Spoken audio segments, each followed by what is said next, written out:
Welcome to New Realities. My name is Alan Steinfeld. And each week I bring people to this program who I feel are really at the cutting edge of changing the paradigm of how we look at the world.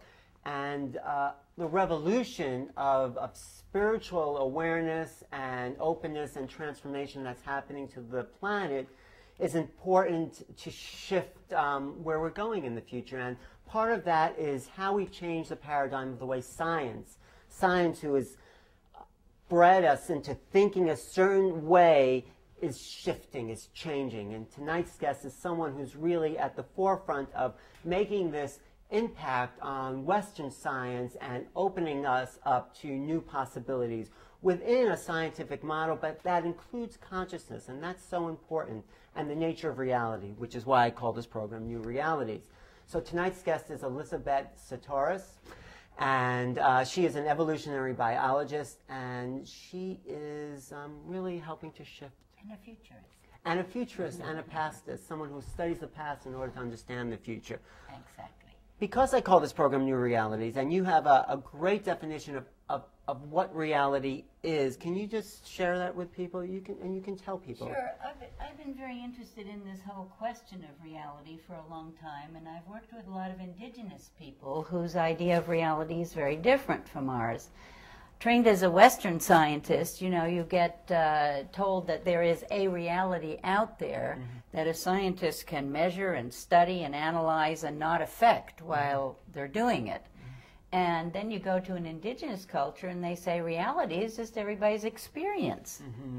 And so I then stumbled on a definition in Webster's Online Dictionary where the first three definitions were using the word real to define reality. Well, that doesn't help much, does it? And the fourth one was that non-derivative experience is reality, which means your own personal experience of the world is the only reality there can be for you. And that's why we've got the situation where people live in different realities, so that your close family members may have a completely different context for understanding their experience and see the whole world very differently from you. What do we do with that at a time when we're trying to bring the whole world together? We discover that everybody's living in different realities. Well, that is the problem we're facing. We're facing conflicting worldviews, fighting to see who's right. And you're saying, you know, you're all right. We can stop bullying each other, right? Into my reality is the only one that's real. That's right. And the other part of that definition that you said in the lecture the other night is that the ultimate reality is everyone's reality altogether as it impacts each other. Sure. So my reality is actually impacting on your reality. Of course. Because we exist in a context. We co-create our world through our belief systems, and our belief systems are directly related to what we think reality is.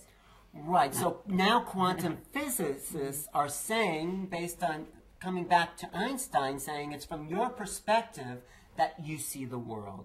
So how does this then change what's going on in science? How will this impact society, this definition? Well, science has managed to exclude the whole question of consciousness. Western science has. Eastern science, of course, starts with consciousness and has the whole material world evolving within that consciousness. Western science says, no, there's a non-living, meaningless, purposeless universe made of matter, and eventually that matter evolves and mud bootstraps itself into consciousness. So it's quite the opposite view in the East and West, and I've thought a lot about that. Now, most Western scientists aren't aware that they have a belief system, that underlying all the theories and research is this common assumption that we live, for example, in a non-living universe.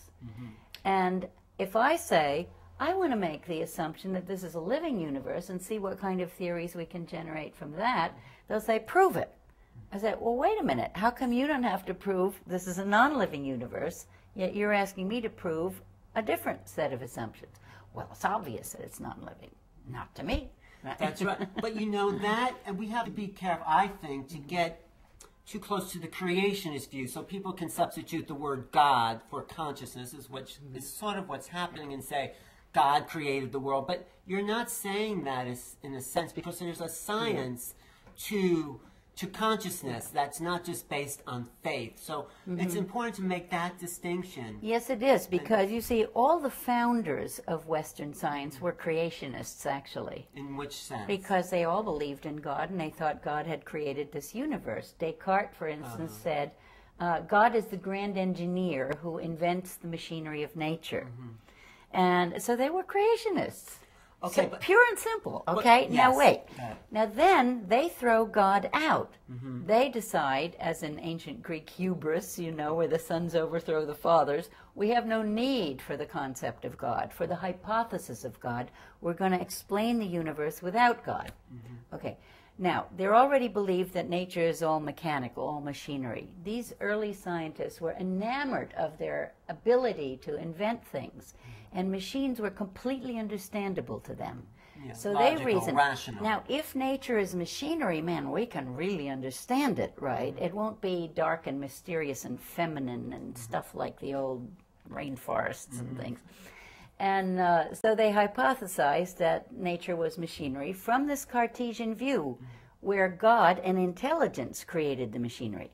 Now, if you look at a dictionary, a machine is always a purposive assembly of parts, which means some intelligence decided which parts had to be stuck together to get something done. So logically, there's no such thing as machinery that creates itself by accident.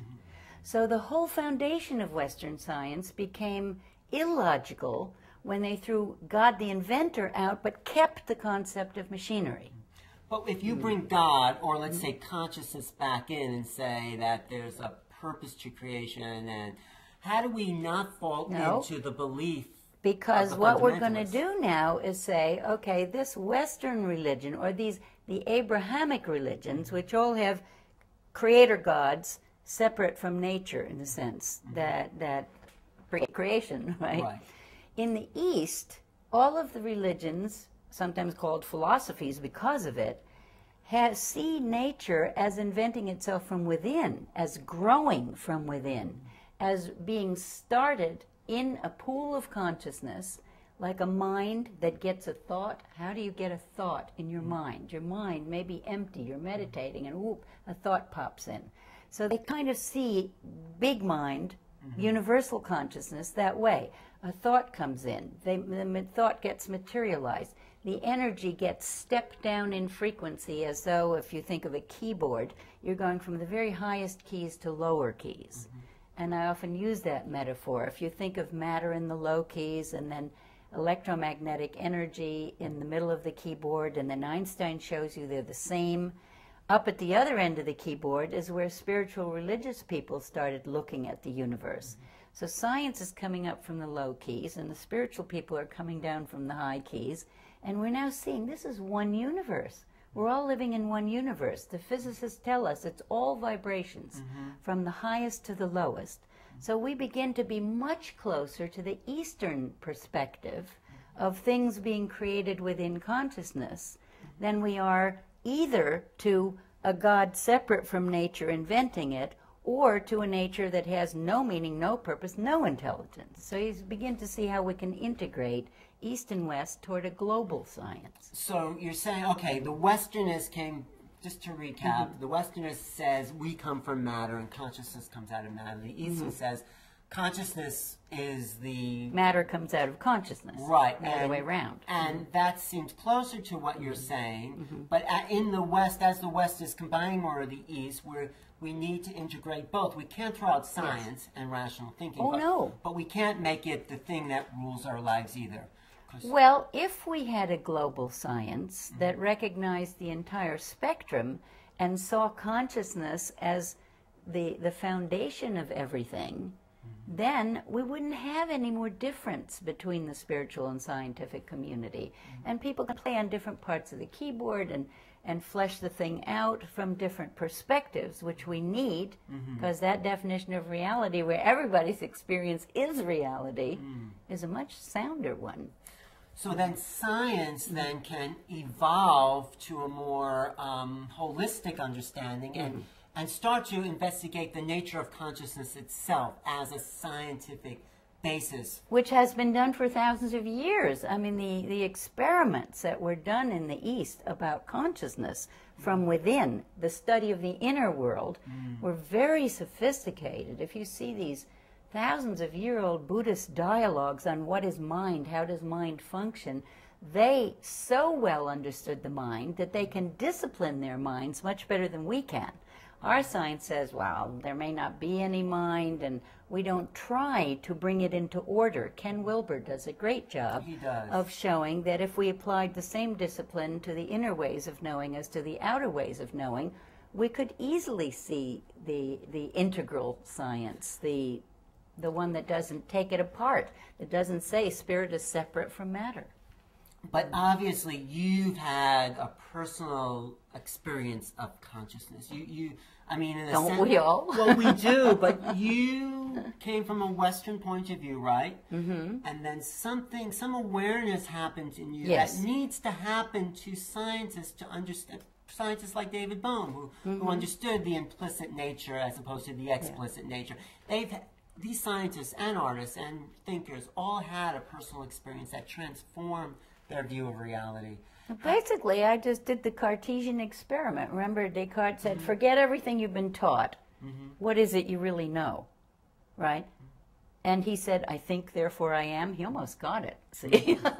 That consciousness was primary. Yeah. But then he separated consciousness and matter.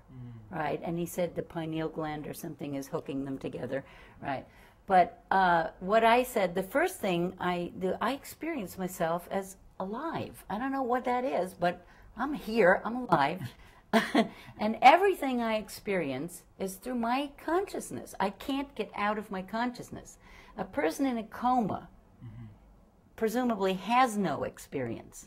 Now we're finding out that their minds aren't dead, that they are continuing to experience with nothing but mind left. The whole body isn't functioning, but the mind is still functioning. So we can't get out of, some people would say I'm out of my mind, perhaps, but I have never been able to get out of my mind.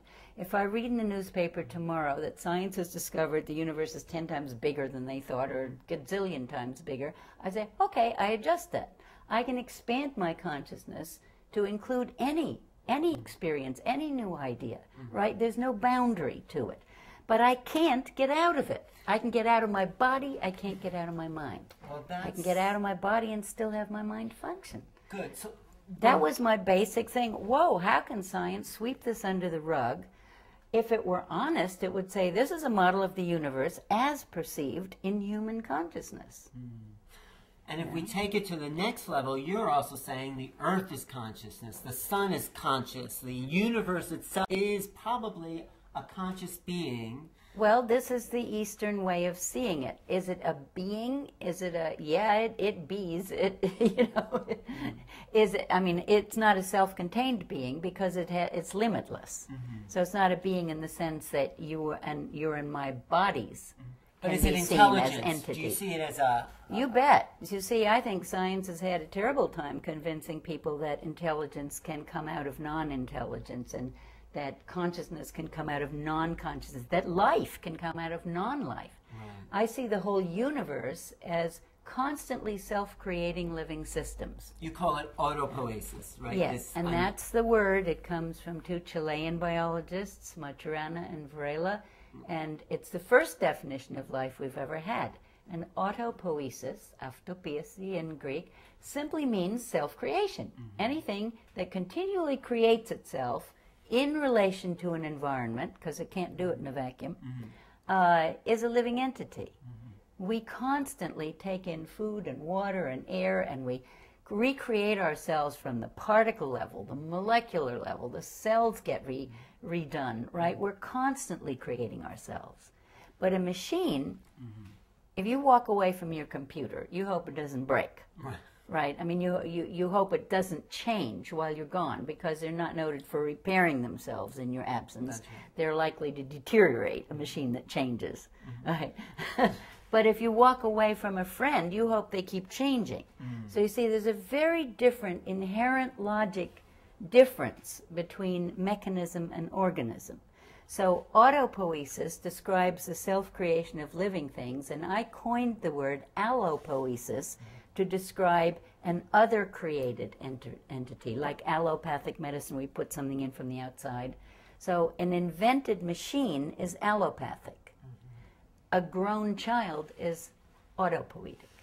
And the religions do the same thing, as I said. They have either a God creating nature or nature creating itself from within, and that is God, all of it. There's no difference. Again, we don't take God out of nature. We don't take nature out of God. But if you say it's a self-creating system, it means that the universe is an open system. It's not closed. Absolutely. So it's being fed Limitless. from another source then. No, Well, that source is consciousness. And then when consciousness steps its vibrations down enough, it's a zero-point energy field. When that steps down a little further, you get electromagnetic energy. When that steps down further, you get matter. It's all one keyboard.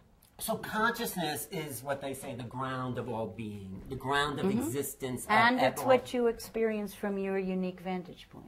My uniqueness, but yes, there's a collectiveness that we can also share Because together. we're all the little wavelets in the sea, perceiving the world from our perspective. Nobody can see your world through your eyes. But where's the collectiveness coming? Where's the Because meaning we're of it? what's the collectiveness of the waves in the sea? They're all the sea. Oh, they're all meeting together. It's So- oneness, darling. No, I understand. So if the universe is open, creative, living, self-creating, then life itself is not just confined to this planet or this part of the universe. It must be everywhere. Yeah. And so Every galaxy is a self-organizing system, every planet. Some of them die. Some of them never come to life, like seeds. You know, a tree scatters gazillion seeds, and some of them, in the right environments, grow into new trees, but not all of them. So in my interview with Bruce Lipton, and he says we go from singularities to multiplicities to more singularities. So, Yes. you know, we form humans, we form societies, societies form countries, and now we're forming a single planet. Now you're getting into my evolution cycle. Okay, right? good. So the planet Right. is now we're almost there where we're functioning as a unit. We're recognizing Well, the each other. planet's always functioned as But a unit. the humans. human existence, which Right. has been so much at war with each other, are now starting. We're at the very beginning to recognize each other's Yes. sovereignty and differences and similarities coming together as a one voice, as a unity. Yes. Bruce Lipton says when that happens, we have a chance then to meet other unities, other planetary. This is my interpretation of what he's saying. He doesn't think they're here now? Well, maybe they are, but we're not together enough to Right. recognize Yeah, it. okay. You know, we... Yes. Well, see, what you're describing is what I call the evolutionary cycle. And it works this way. Some unity individuates. A sea forms little waves, or an early homogeneous mass of minerals, earth, packages itself into individual bacteria. Right. Okay. Whenever you have individuation in nature, you get tensions and conflicts arising. And Because the individuals want Yeah. to compete for the same territory. yes, and so the Darwinian theory handles that part of the cycle, the early, the juvenile part of the cycle, where you have feisty competitiveness and you take all the resources you can get and you multiply as quickly as possible and establish yourself. But then you keep bumping into others. And if they don't kill themselves off in that part of the cycle, when the hostilities are at work, and by the way, it drives a lot of creativity, those hostilities, like our whole industrial age, driven by the competitiveness of capitalism. We make all these goodies, right? And the bacteria, the ancient ones, did the same thing. They invented the electric motor. They invented the first World Wide Web, trading DNA with each other all over the planet. They did all kinds of, they harnessed solar energy to make their food, you know, The in competition with photosynthesis. it drove new inventiveness, new Absolutely. novelty. Then you can take all these inventions and you can, when you start negotiating, instead of bumping each other off, you discover that you can use these inventions to help each other, to feed each other, to develop each other, and that it's much cheaper to feed your enemy than to kill them, to gift to them than to destroy them. Or to incorporate their view. You look this way, I look this way, and we'll see, we'll become There's a a whole- richness because Yeah. I don't have all the ideas. You have some of the ideas.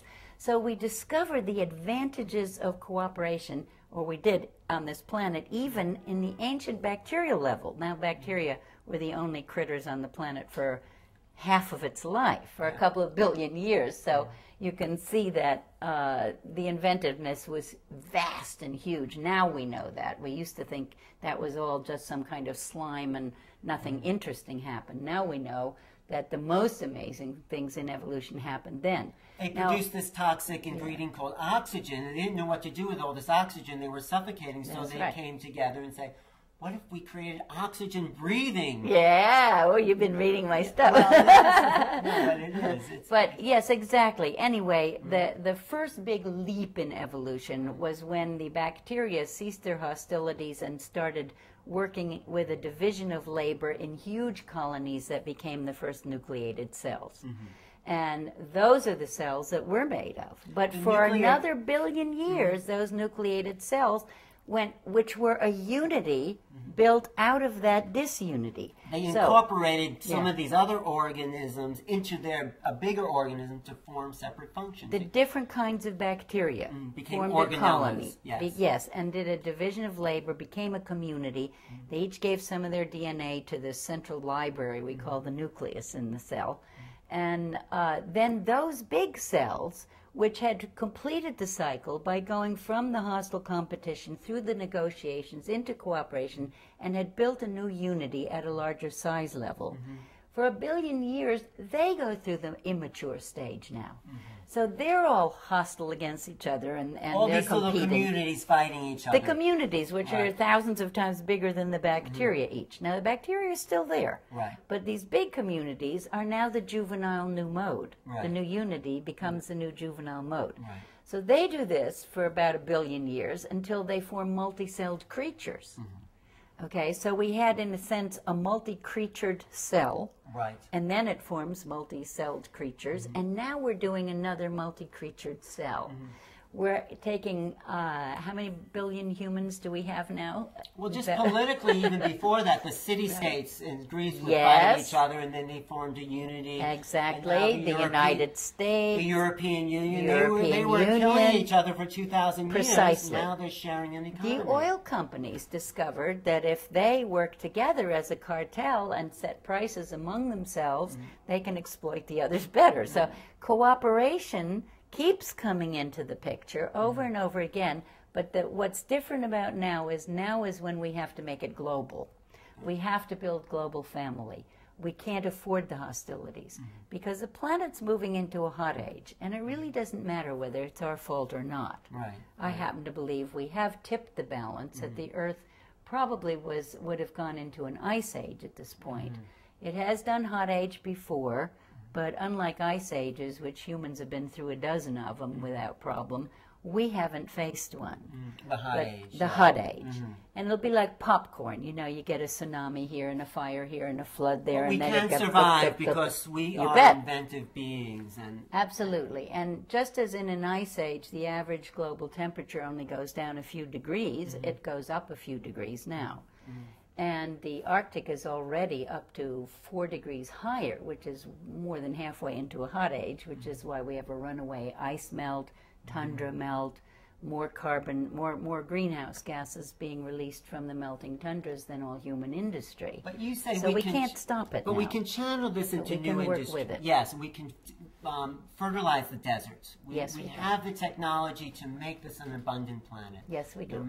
Even if it's hotter. But what does it take to work with governments and scientists? How do we come together in this way? Yes. Well, from my perspective as a scientist, you see, I see that the whole world is living under the creation story of science. It said this is a meaningless, purposeless universe running down. Life, Darwinian mode, is an endless struggle and scarcity, uphill against the tide. It's even called scientifically neg-entropy, the negative of a negative. And eventually life will lose and the universe will go into heat death. Well, this is the most depressing creation story any culture has ever written. And it's not even true because we see not even true. life is a necessity of the universe. The universe builds life, which is building towards more complexity instead of entropy, which is taking things down to chaos. Right. We're building Funny up. about how the only species that believes in entropy as a one-way process practices it. If you stand on the moon and look for evidence of human life over time, if you could see the Earth over time, that humans have been here, the only evidence you'd see is expanding deserts. You see, biologically, our claim to fame is we're a desert-making species. We teamed up with hoofed animals like goats to do it first. Now we do it with bulldozers and big machinery. Well, it's scary to think that perhaps... Can we turn that around? But perhaps we did that on Mars, and that's why there's no water left, I think Mars never got past the bacterial stage on its physical level. Now, what happens on its non-physical level, where you can also have entities, I don't know. But let's stick with the physical for now. Let's see what we can really do. Why can't humans become desert greening species instead of a desert making species? Okay. And I'm saying everything we need, we have. We have all the creativity, and we have the internet. The young people now on the internet truly are the first human generation that can talk to each other and make agreements. For example, let's not kill each other over our differences. How much money do you save to take cities uphill, to green deserts, to invent alternative fuels that are not toxic, a whole non-toxic lifestyle? And people like the Moroccans and Middle Easterners, they were already masters at living in deserts. I know we have, but how do we get the people in control? By changing the story away from a depressing story to saying this is a living universe, it's not running down, entropy is balanced by entropy, life is constantly creative, life constantly goes through the process of moving out of hostilities into cooperation. Every time you have a disaster, whether it's flood, fire, war, what, people open their hearts, their pocketbooks, they work together, they shift on a dime. Don't tell me human nature can't cooperate. I know, but... We have to take the incentive out of the competition now and move into the cooperation. But there's people in control that doesn't matter. The young generation is the ones who can not clean up our mess but build the world they want. The old people are going to die, remember? Okay. Good. I've been talking with Elisabet. I know we've got a time it's okay. crunch here. No, it's okay. If people want to get in touch with you, your website is? Sahtouris.com. Sahtouris. I'm sure you'll have it on the screen. This is Alan Steinfeld for New Realities. There's so much more I do want to talk to you about. And if you have any questions, email me at newrealities@earthlink.net. Thank you. Thank you, Elizabeth. Okay. But